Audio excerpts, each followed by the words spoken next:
Ooh. Everyone is kind of different.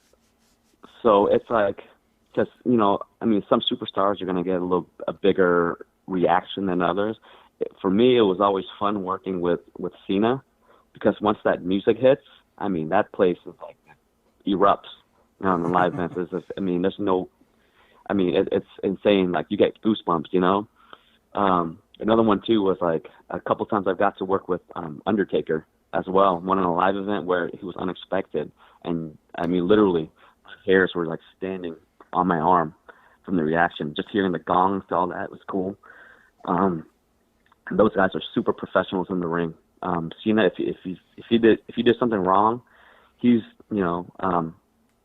very professional and approaching you, which, like, I've gotten one time from him, but it was like never. He's never been mean. He's like super professional, right? Like, it was one of those where I was like, okay, I'll fix it next time, and sometimes that's all the talent asks for. You just gotta listen and say, all right, I won't make a mistake next time. I'll fix it. But that's why Cena was on top of the business for so long. He demanded perfection, and so when I got in the ring with him, that's what I expected out of myself.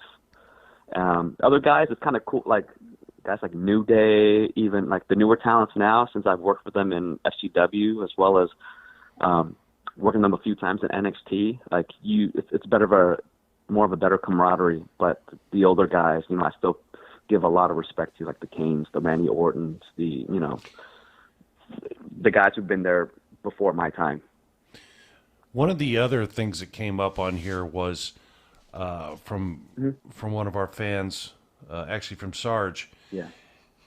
What's the difference in coming and doing a show for Harley and doing a show doing a show for the American Dream, for Dusty? What was the differences in that? I mean, working one's way versus the other. What were the differences in that? So with Dusty, he was very, like, it was more of FCW TV. Like, he wouldn't really book the cards that we went for, like, from little towns to towns. So I guess it's a really big difference, because it was for TV, and it was like, taking into account commercials and breaks and such. But just like TV, they have a meeting, and then he'd tell what he'd expect. He'd tell everyone what he'd expect out of the matches and storyline wise what he'd want.